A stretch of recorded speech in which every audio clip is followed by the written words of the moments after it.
Historically, the most common wound closure technique has really been staples.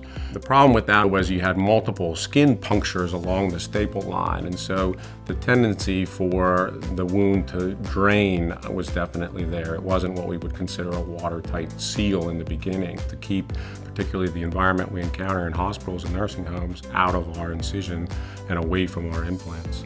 So in the evolution of our wound closure, we were really quite pleased when we moved from staples to the topical skin adhesive DERMABOND. We don't get that drainage issue from around the staples that would require a compressive dressing and to keep the dressing, or stop physical therapy and hold physical therapy. Those issues have been pretty much solved by the PRINEO system.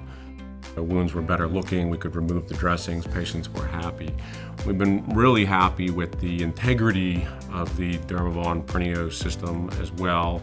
In my desire to use the DERMABOND PRINEO system, we had to make at least a little bit of an economic argument with the hospital that it was worth it. And certainly compared against the bring back of a patient because the wound's draining, or a couple-day extra hospital stay to monitor a wound and hold physical therapy for a draining wound, or somebody who dehisces 4 weeks out and we have to bring them back and clean it up and close.